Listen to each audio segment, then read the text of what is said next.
अरे, अब सोच रहे होगे आप कि सर कर क्या रहे हैं। तो भाई मैं दीवार खिसकाने की कोशिश कर रहा हूं। अब ये दीवार खिसक ही नहीं रही है। तो भाई आज की वीडियो में हम लोग इसी बारे में बात करेंगे, क्योंकि आज की जो वीडियो है बहुत ही इंटरेस्टिंग है। Jawahar Navodaya Vidyalaya entrance exam class 9 के अकॉर्डिंग बहुत ही इंपॉर्टेंट चैप्टर है फोर्स एंड प्रेशर, जिसका नाम है बल और दाब। तो आज हम लोग पढ़ेंगे बल के बारे में। और अगर आप भी जवाहर नवोदय विद्यालय की तैयारी कर रहे हैं और मुझे थोड़ा सा मोटिवेशन देना चाहते हैं तो वीडियो को लाइक और अपने फ्रेंड में शेयर कर दीजिए, क्योंकि इम्पोर्टेंट चैप्टर है। और आज की वीडियो में हम लोग बल के बारे में डिस्कस करेंगे। बल यानी कि फोर्स के बारे में, कि फोर्स क्या है। तो आपको तो पहले से ही पता होगा कि भाई फोर्स ये होता क्या है। जैसा कि हमको पता है कि फोर्स जो होते हैं ये ऐसी चीज है ना कि थोड़ा सा अगर हमको कोई चीज खिसकानी हो, थोड़ा खिसकाना हो या ज्यादा खिसकाना हो। थोड़ी सी वीडियो डार्क हो गई होगी, मेरा चेहरा थोड़ा सा काला हो गया होगा। फिलहाल मेरे चेहरे मतलब नहीं, इसलिए मैंने काला कर दिया ताकि आपको बोर्ड क्लियर दिखे। जो काम की चीज है वो हमको देखनी है, ठीक है। तो हम यहाँ पर हमें फोर्स होता क्या है भाई, ये बल होता क्या है।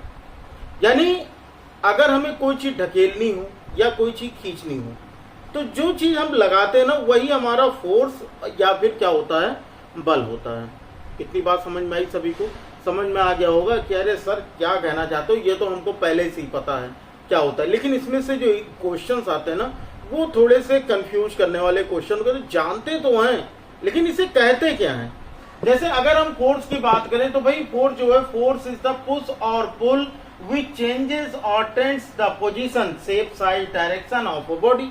यानी कहने का मतलब यह है कि फोर्स वो चीज है ना, बल वह धक्का या खिंचाव है जो वस्तु की स्थिति का मतलब उस वस्तु का आकार बदल दे, उसकी दिशा बदल दे या उसका स्थान ही बदल दे, ठीक है। तो या बदलने की कोशिश करती हो, उसे हम क्या कहते हैं, उसे हम कहते हैं बल। यानी कि अब समझ में आ गया होगा कि भाई फोर्स क्या है। फोर्स का मतलब होता है कि किसी फोर्स वो चीज है जब हम किसी चीज को खींचने का या ढकेलने का प्रयास करते हैं, ठीक है ना। किसी चीज को खींचने या ढकेलने का प्रयास करते हैं और उसकी वजह से उसमें मतलब ये कह सकते हो कि धक्का या खिंचाव, पुश और पुल, पुश और फोर्स इज द पुश और पुल, जो करता क्या है, जिस चीज पे लग रहा है ना उसकी पोजीशन या तो चेंज कर दे या तो उसकी पोजीशन चेंज करने की कोशिश करे। बताओ भाई बात समझ में आई? इतने में अगर कोई प्रॉब्लम हो तो अभी बता दो, ठीक। अब देखो जैसे इसके कुछ कंडीशंस होते हैं। सबसे पहली चीज जो एग्जाम में इसमें पूछा जाता है ना, ये होता है कि अगर मान लो कि एक, अच्छा अभी मैं शुरुआत में जब वीडियो की शुरुआत हुई थी मैं इस दीवार को धक्का दे रहा था। आप भी दीवार को धक्का देकर देखो क्या वो खिसकेगा, है ना। या फिर अगर हम मान लेते हैं कि हमारे पास कोई चीज है, ये हमारे पास कोई बॉक्स है, ठीक है, और इसका जो वेट है वो 100 kg का है। उसका वेट क्या है, 100 kg का है। बात को समझना, हमारे पास एक बॉक्स है और इसका वेट जो है वो 100 kg का है। और आपका वेट कितना होगा, आपका अगर आप, मैं अपने वेट की बात करूं तो देखने से भले ही भारी लगता हूं, लेकिन जैसा कि आपको पता है कि डाउन पोर्शन मेरा ना के बराबर है। मतलब अगर ऊपरी हिस्सा मेरा अगर 50 किलो का होगा तो पैर अगर मेरा जोड़ लोगे तो 5 या 6 किलो का होगा, है ना। लेकिन आप लोगों का बैलेंस होगा सब कुछ। अगर हम वेट की बात करें तो वेट जो होता है ये आप, अगर हम मान लें कि हमारा वेट 100 किलो से कम हो, मान लो मेरा वेट 70 kg का है, ठीक है, मैं 70 kg का हूँ, मैं 70 किलो का हूँ और मैं इसको धक्का दे रहा हूँ, क्या ये खिसकेगा? आप सीधी सी चीज मतलब एक कॉमन दिमाग लगाओ कि अगर मान लो 100 किलो की कोई चीज है और उसको 70 किलो, 50 किलो का आदमी हो, 60 किलो का आदमी हो, 70 किलो का आदमी हो, अगर उस चीज को धक्का दे रहा है, क्या ये चीज आगे बढ़ेगी? नहीं बढ़ेगी। फिर क्या होगा? फिर भाई एक आदमी और लगाओ, भले ही उसका वेट जो है वो 50 किलो का हो, ठीक है, 50 किलो का एक आदमी और आए, अब ये साथ में मिलकर दोनों धक्का लगाएं तो यहां से देखो ये 70 और 50 यानी टोटल कितना हो जाएगा हमारा 120 किलोग्राम वेट, अब 100 किलो 20 किलोग्राम वेट 100 किलोग्राम को ढकेलना है, तो भाई आराम से इसको दोनों धक्का देकर क्या करेंगे, खिसका देंगे। अब कहो सर ये कौन सी बात हुई, है ना, ऐसा क्या बताना है, इसका स्क्रीनशॉट ले लो ये डेफिनेशन का, फिर मैं आगे बताता हूँ। ठीक है, जैसे अब ये कुछ बातें हैं छोटी छोटी मगर मोटी बातें, कि अगर मान लो किसी ऑब्जेक्ट पर, किसी वस्तु पर कोई ऑब्जेक्ट है, ठीक है, और इस पर एक ही तरफ से फोर्स लग रहा है, मान लो कि इस पर ये N1 न्यूटन का फोर्स लगे, इस पर ये N2 न्यूटन का फोर्स लगे। अगर एक ही डायरेक्शन में फोर्स लग रहा है, एक ही दिशा में फोर्स बल लगाया जा रहा है, तो वो जो फोर्सेस होते हैं वो क्या होते हैं, इस पर जुड़ कर लगते हैं, यानी N1 प्लस N2 होगा। यानी एक ही दिशा में लगने वाले बल क्या होते हैं, जुड़ जाते हैं। एक ही वस्तु पर एक ही दिशा में लगने वाले बल क्या होंगे, जुड़ जाएंगे। मतलब एक ऑब्जेक्ट पर एक ही डायरेक्शन में जितने भी फोर्स आप लगाओगे सब सारे के सारे जुड़ जाएंगे। बताओ ये बात समझ में आई? इस पर न्यूमेरिकल आएगा आगे, ठीक है ना, अभी बहुत ध्यान से समझ लो, इस पर न्यूमेरिकल आने वाला है। अब देखो, जैसे मान लो कि एक ऑब्जेक्ट ये है हमारा, ठीक, और इधर से कोई फोर्स लग रहा है N1 और इधर से कोई फोर्स लग रहा है N2। अब बताओ इस पर क्या इफेक्ट पड़ेगा। अगर ये हमारा एक ऑब्जेक्ट है, इधर से एक फोर्स लग रहा है N1 और उधर से, जैसे मान लो कि ये मार्कर है हमारे पास, और एक फोर्स इधर से लग रहा है, एक फोर्स इधर से, और दोनों की तरफ से फोर्स लग रहा है, तो इस मार्कर पर क्या इफेक्ट पड़ रहा है? इस मार्कर पर कोई इफेक्ट पड़ रहा है? नहीं ना। अगर मैं मान लो इधर से मेरा ये फोर्स ज्यादा हुआ तो इसको पीछे ढकेल देगा, अगर इस वाले का फोर्स इस वाले हाथ का फोर्स ज्यादा हुआ तो इधर ढकेल देगा। लेकिन अगर दोनों इक्वल फोर्स लगाएंगे तो इस पर कोई असर, कोई इफेक्ट नहीं पड़ेगा।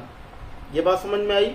जैसे अब यहां पर अगर मान लो कि N1 हमारा ज्यादा हुआ, मान लो N1 ज्यादा हुआ और N2 कम हो गया, यानी अगर ये फोर्स ज्यादा है और ये फोर्स कम है, तो इसका जो मूवमेंट होगा वो इस ऑब्जेक्ट का इस डायरेक्शन में होगा। अगर N2 ज्यादा है, ठीक, अगर N1 कम है और N2 ज्यादा है, तो इसका फोर्स मतलब इसका मूवमेंट इस डायरेक्शन में होगा। मतलब अगर ये वाला आदमी ज्यादा फोर्स लगा रहा है और ये वाला कम लगा रहा है, तो जाहिर सी बात है भाई ये इसको ढकेल लाएगा। जैसे आप लोगों ने रस्सा कसी का खेल देखा होगा, कुछ बच्चे होते हैं इधर से रस्सा खींच रहे होते हैं, कुछ उधर से रस्सा खींच रहे होते हैं, जिनकी तरफ से फोर्स ज्यादा लगता है वो दूसरे वाले साइड को खींच लाते हैं और दूसरी साइड क्या होती है, हार जाती है। हो सकता है आपने देखा भी हो। लेकिन एक कंडीशन क्या आती है, दोनों अगर बराबर हो तो क्या होगा, तो इस पर कोई भी इफेक्ट नहीं पड़ेगा। जिस पोजीशन पर ये ऑब्जेक्ट रखा है, जिस स्थिति में ये वस्तु रखी है, उसी स्थिति में ये वस्तु रखी रहेगी। बताओ ये दोनों बातें समझ में आई आपको? कितना बताओ? कहने का मतलब ये है कि अगर एक ही डायरेक्शन में फोर्स लग रहा है तो उनके जो फोर्सेस होंगे वो जुड़ जाएंगे, एक ही दिशा में लगने वाले बल जुड़ जाएंगे।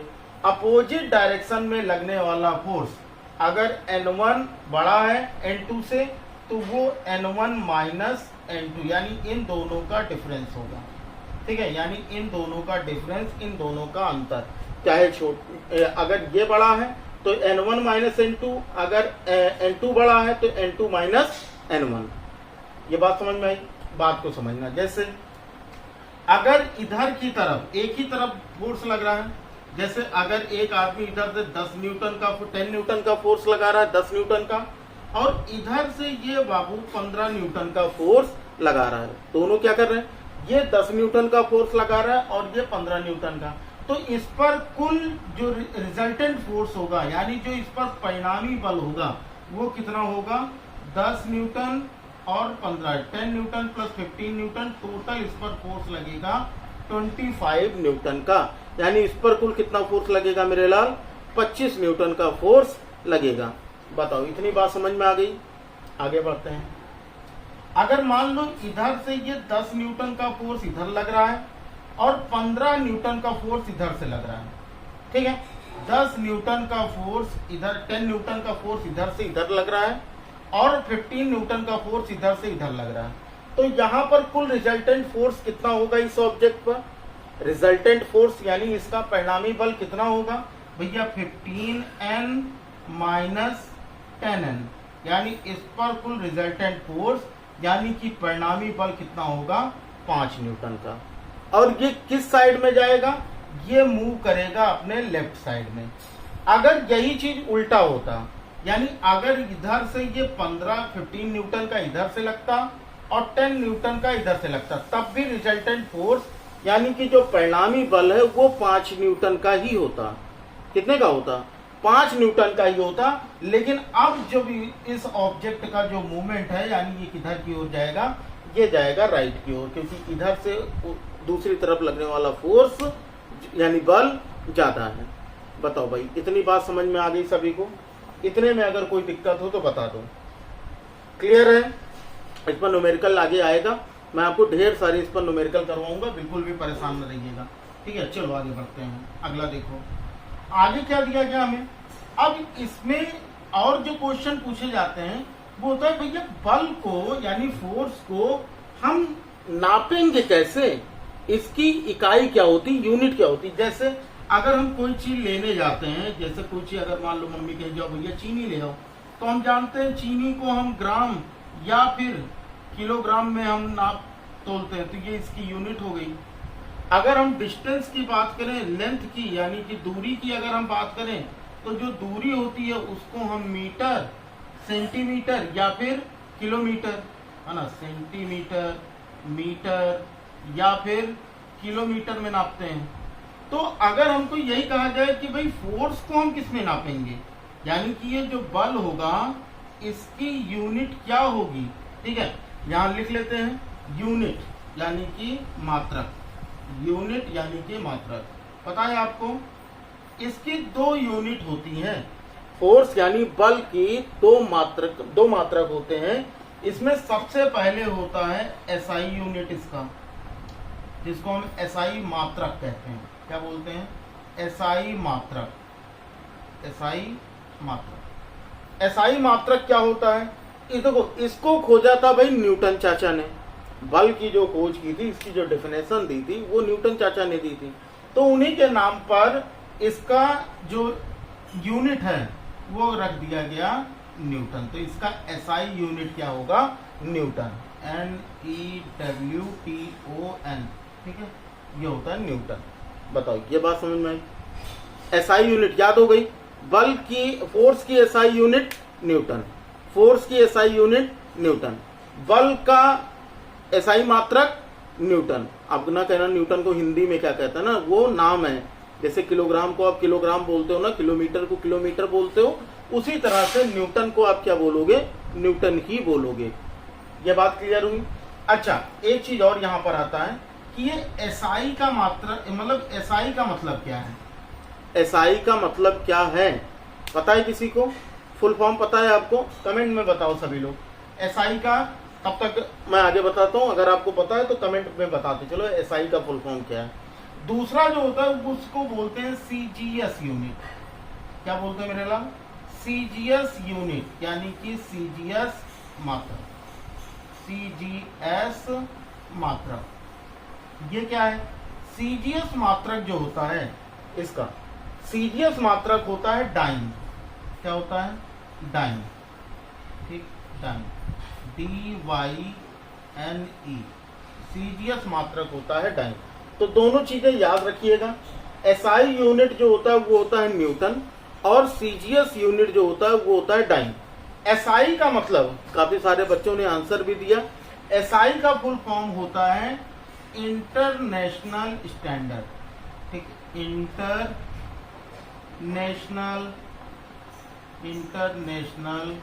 स्टैंडर्ड। ठीक, यानी कि अंतरराष्ट्रीय मानक है ये। क्या है? अंतरराष्ट्रीय मानक। मतलब कहने का मतलब ये है कि आप चाहे इंडिया में आप रहो तो भी ये समझेंगे लोग, अगर आप अमेरिका जाते हो, रशिया जाते हो, चाइना जाते हो, कहीं पर भी जाते हो, तो वहां पर क्या होता है, ये स्टैंडर्ड इंटरनेशनल स्टैंडर्ड का यूज होता है। फिर उसके बाद आता है हमारा सीजीएस। अब सीजीएस क्या है? सी का मतलब होता है सेंटीमीटर, जी का मतलब होता है ग्राम, और एस का मतलब होता है सेकंड। सेंटीमीटर, ग्राम, सेकंड, किसी भी चीज को कोई भी यूनिट अगर सेंटीमीटर, ग्राम और सेकंड में अगर हम बदल देते हैं तो उसको उसकी सीजीएस यूनिट यानी सीजीएस मात्रक कहा जाता है।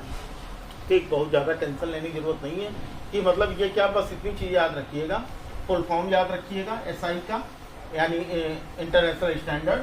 उसके बाद फोर्स का एसआई यूनिट, बल का एसआई मात्रक न्यूटन, एंड फोर्स यानी बल का सीजीएस यूनिट यानी सीजीएस मात्रक क्या होगा, डाइन होगा। क्लियर है? एक क्वेश्चन ये आता ना कि इन दोनों में क्या रिलेशन है, फिर ये पूछता है कि भाई इन दोनों में क्या संबंध है। अब देखो कैसे, मैंने एक चीज अभी हम लोगों ने पढ़ा, एसआई और सीजीएस, दो चीजें पढ़ा, तो दोनों में क्या अंतर है, देखते दोनों में रिलेशन क्या है। तो हम देख लेते हैं रिलेशन बिटवीन इसके बीच, the newton and dyne, the newton and dyne. ठीक, न्यूटन और डाइन के मध्य संबंध, न्यूटन और डाइन के मध्य संबंध क्या है। चलो भैया इनके बीच का हम संबंध निकाल के देखते हैं कि इनके बीच में ऐसा क्या रिलेशन हो सकता है। चलो देखो देखो न्यूटन और डाइन के बीच क्या संबंध है। जैसे हमको पता है कि 1 न्यूटन इज इक्वल टू क्या होता है, 1 किलोग्राम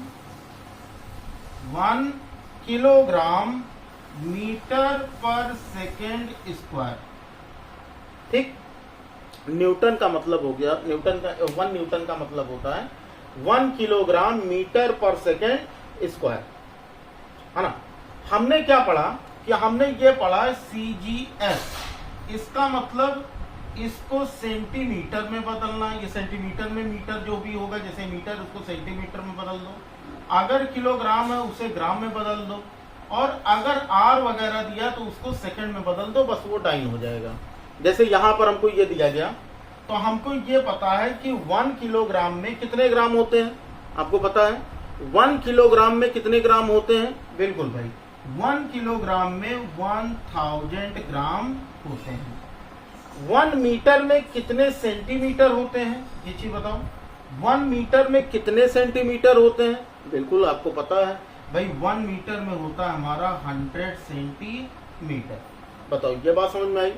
अब पर सेकंड, वो ऑलरेडी सेकंड में है क्योंकि सेंटीमीटर ग्राम और सेकंड में बदलना है, तो हमने इसको सेंटीमीटर बदल दिया, किलोग्राम को ग्राम में बदल दिया, और सेकंड ऑलरेडी सेकंड में है तो हम सेकंड स्क्वायर लिख लेते हैं। बताओ इतनी बात समझ में आई। अब मल्टीप्लाई कर लो, यानी कि 1000 का 100 से गुणा करो। 1000 का अगर 100 से गुणा करोगे तो 1 2 3 4 5 यानी कुल 5 बार 0 यानी कि 1 लाख हो जाएगा। ठीक है, ग्राम सेंटीमीटर पर सेकेंड स्क्वायर। बताओ इतनी बात समझ में आई। 1 लाख ग्राम सेंटीमीटर प्रति सेकेंड स्क्वायर हो गया। ठीक, अब इसी ग्राम सेंटीमीटर प्रति सेकेंड स्क्वायर को कहा जाता है डाइन। क्या कहा जाता है, डाइन। तो आप चाहो तो इसको लिख सकते हो 1 लाख डाइन, 1 लाख डाइन, या इसको कह सकते हो 10 की घात 1 2 3 4 5, 5 है पावर 5 लगा दो, इसको लिख सकते हो 10 की पावर 5 डाइन, 10 की पावर 5 डाइन। बताओ इतनी बात समझ में आई सभी को। अब अगर ये पूछा जाए कि भैया 1 न्यूटन में कितने डाइन होते हैं, तो 1 न्यूटन इज इक्वल टू हो जाएगा 10 to the power 5 dyne. 1 newton is equal to 10 to the power 5 dyne. बताओ ये बात समझ में आई सभी को? इतने में अगर कोई दिक्कत हो तो भाई बताओ। चलो सभी लोग बताओ। अच्छा एक चीज ये देखो कि एक न्यूटन में 1 किलोग्राम मीटर पर सेकेंड स्क्वायर होता है 1 न्यूटन। इसका मतलब क्या है? इसका मतलब यह है कि अगर 1 किलो का ऑब्जेक्ट, अगर हमें 1 किलो की कोई वस्तु ढकेलनी हो, 1 किलो की कोई वस्तु है और उसे उसकी स्थान से दूसरे स्थान पर लेकर जाना है, तो उस पर लगभग 1 न्यूटन का फोर्स यानी 1 न्यूटन का बल लगाना पड़ेगा। बताओ ये बात समझ में आई सभी को या नहीं? अगर अगर यही सेम चीज 2 किलो की है तो जाहिर सी बात है उसको खिसकाने के लिए कितने न्यूटन का बल लगाना पड़ेगा? बिल्कुल 2 न्यूटन का। अगर 3 न्यूटन की कोई चीज है तो 3 किलोग्राम की कोई चीज है तो उस पर आप 3 न्यूटन का फोर्स लगाओगे। बताओ इतनी बात सभी को समझ में आ रही है? यानी कहने का मतलब यह है कि अगर 1 न्यूटन की कोई चीज है तो आप उस पर कितना, 1 न्यूटन के जितना न्यूटन उतना ही वेट आप एक जगह से दूसरी जगह कर सकते हो, यानी उतने ही वेट की चीज को आप खिसका सकते हो। इतनी बात सभी को समझ में आ गई?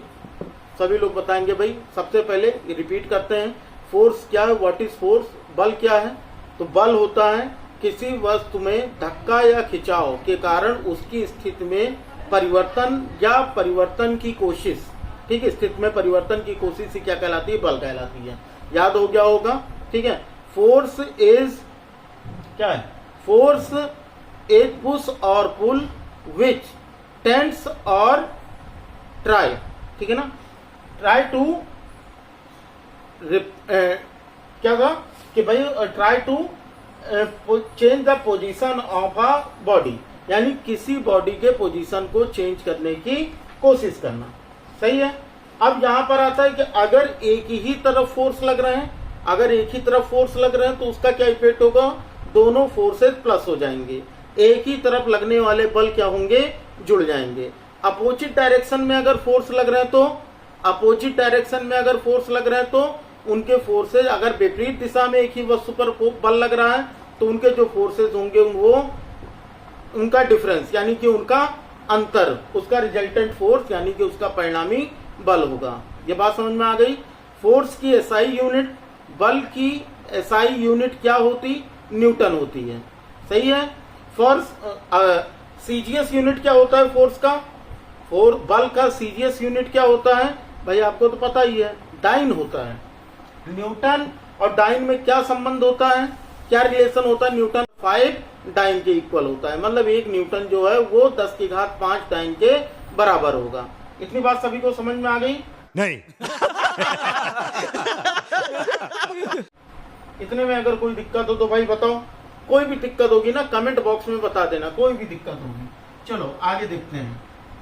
आगे हमारा क्या दिया गया? अगली थोड़ी सी चीज देखो, एक क्वेश्चन है और इस क्वेश्चन को सॉल्व करना और बताना कि इसका आंसर क्या होगा। देखो क्वेश्चन है कि व्हेन, जितना मैंने पढ़ाया उसमें आपके फोर्स के क्वेश्चन हो जाएंगे। When we apply a force, when we apply a force, when we apply a force of 1 newton, कितने का?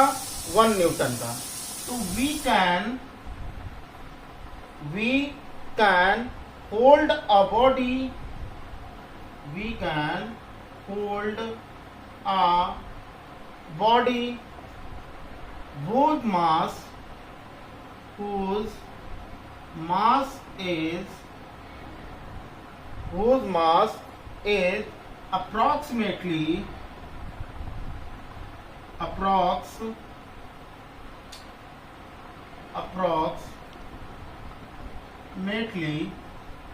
equal to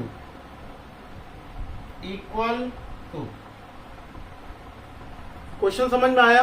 अब हिंदी मीडियम के बच्चे कहेंगे सर ये तो मुझे समझ में नहीं आया। तो सुनो क्या कह रहा है। ये कह रहा है कि अगर हम किसी चीज पर 1 न्यूटन का बल लगाते हैं, किसी चीज पर अगर हम 1 न्यूटन का बल लगाते हैं तो उस ऑब्जेक्ट का, ठीक, अगर हम उसे hold a body, we can hold a body, 1 newton के फोर्स से हम कितने मास का, मतलब कितने लगभग कितने किलोग्राम की चीज हम उठा सकते हैं, ठीक है, मतलब कितनी भारी चीज हम 1 न्यूटन में हम उठा सकते हैं। ये हमारा सीधा सा क्वेश्चन है। ऑप्शन देखो भी समझ जाओगे। ऑप्शन है 100 mg का, या ऑप्शन बी है कितना 100 ग्राम का, या ऑप्शन सी है 1 किलोग्राम का, या ऑप्शन डी है 10 किलोग्राम का। चलो भाई, आपको बात समझ में आ गई होगी। क्या कह रहा है कि 1 न्यूटन के फोर्स में आप लगभग कितनी भारी चीज, कितने वेट की चीज, कितनी भारी चीज आप उठा सकते हो 1 न्यूटन के फोर्स में। ये सीधा सा क्वेश्चन है। हिंदी मीडियम के बच्चे भी समझ रहे होंगे कि मैं क्या कहना चाह रहा हूँ। ये हो रहा है कि अगर आप किसी चीज पर 1 न्यूटन का फोर्स लगाकर उठा ले रहे हो कोई चीज, तो वो कितने वेट का होगा, वो कितने भार का वो ऑब्जेक्ट होगा। बहुत सीधा सा क्वेश्चन है। अभी मैंने इसके बारे में एक्सप्लेन किया था। अगर नहीं समझ में आया तो फिर से एक बार पीछे जाकर वीडियो जरूर देख लेना, ठीक है।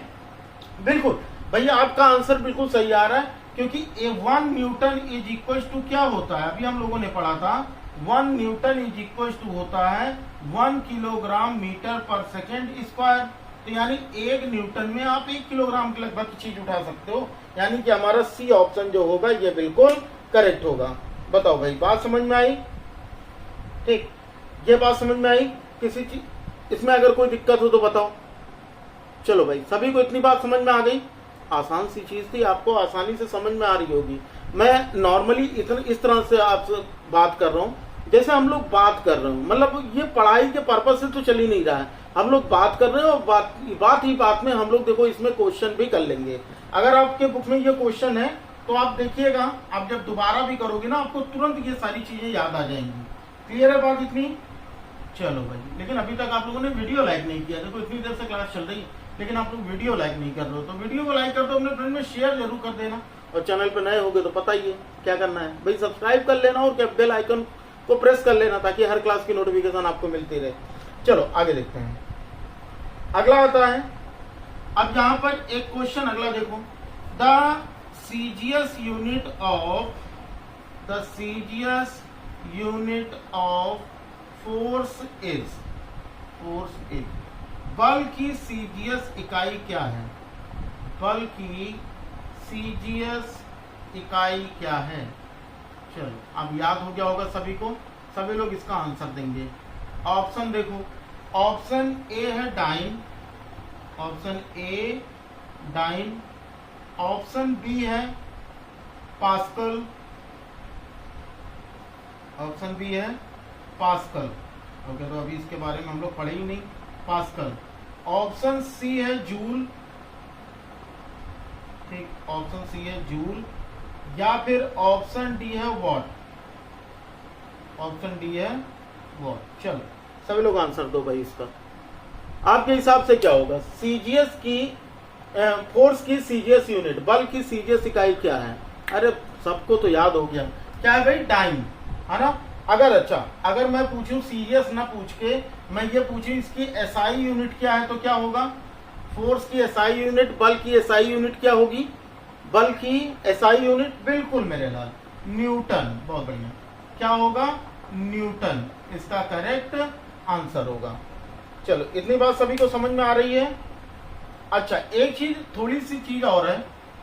अगर मान लो फोर्स का क्या इफेक्ट पड़ता है ना, फोर्स का क्या इफेक्ट पड़ता है। जैसे अगर मान लो कोई चीज रेस्ट में है, कोई चीज रेस्ट में है, यानी कि रेस्ट का मतलब ये है अपनी शांत अवस्था में। किसमें है? शांत अवस्था में, ठीक। अगर सोच लो, मतलब सपोज करो इस पर कोई फोर्स ही नहीं लग रहा है, अगर ये रुकी हुई है और इस पर कोई फोर्स नहीं लग रहा है तो इस पर क्या इफेक्ट पड़ेगा? अगर इस पर कोई फोर्स नहीं लग रहा है तो इस पर क्या इफेक्ट पड़ेगा? चलो बताओ, इस पर क्या इफेक्ट पड़ेगा? हाँ, सभी लोग बताएंगे भाई इसका करेक्ट आंसर क्या होगा। अगर ये रुकी हुई है और इस पर कोई फोर्स काम नहीं कर रहा है, तो भैया अगर इस पर कोई फोर्स नहीं लग रहा है, नो फोर्स, तो ये क्या रहेगा, ये हमेशा के लिए रेस्ट में ही रहेगा। मतलब अगर कोई चीज शांत है, शांत अवस्था में है और उस पर कोई बल नहीं लग रहा है, तो वो शांत अवस्था में ही रहेगी। ठीक है। लेकिन अगर मान लो कि कोई चीज है और वो इन मोशन है, क्या है, इन मोशन, यानी कि वो गति में है, वो गति में है और इस पर कोई फोर्स नहीं लग रहा है, इस पर कोई फोर्स नहीं लग रहा है, तो इस पर क्या इफेक्ट पड़ेगा, इस पर अगर कोई बल नहीं लग रहा है, ठीक, इस पर भी कोई बल नहीं लग रहा है, इस पर भी कोई फोर्स नहीं लग रहा है, तो इस पर क्या असर पड़ेगा, जाहिर सी बात है भाई, इस पर अगर कोई फोर्स नहीं लग रहा है तो ये क्या रहेगा, ये हमेशा मोशन में ही रहेगा। यानी कहने का मतलब ये है कि अगर कोई चीज, अगर किसी चीज पर अगर कोई फोर्स नहीं लग रहा है, किसी चीज पर कोई फोर्स नहीं लग रहा है, तो वो ऑब्जेक्ट अगर अपनी रेस्ट कंडीशन में है, अपनी शांत अवस्था में है, तो वो रेस्ट में ही रहेगी, यानी वो शांत में ही रहेगी।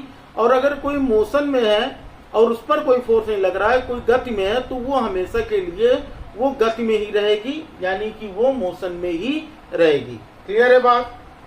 चलो ये बात समझ में आ गई। इस पर एक क्वेश्चन देखो, इस पर एक क्वेश्चन बना था और ये क्वेश्चन है कि if no force acts, if no force acts, if no force acts on a body, it will, अगर किसी बॉडी पर कोई फोर्स, कोई बल नहीं लग रहा, यदि किसी पिंड पर कोई बल ना हो, कोई बल ना हो तो, ठीक, तो क्या होगा, चलो ऑप्शन ले लो। ऑप्शन हो जाएगा शेप गेट्स डिफॉर्म्ड, ठीक, यानी कि आकार बदल जाएगा, आकार बदल जाएगा, पहला ऑप्शन। ऑप्शन बी दिया गया मूव फास्टली,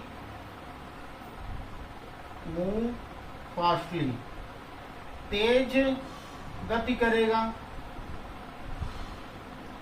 करेगा, ऑप्शन सी इधर इन रेस्ट और इन मोशन, रेस्ट और इन मोशन, या तो शांत रहेगा, या गति में होगा, या गति करता रहेगा। ये सी ऑप्शन हो गया। और डी ऑप्शन है हमारा स्टॉप मूविंग,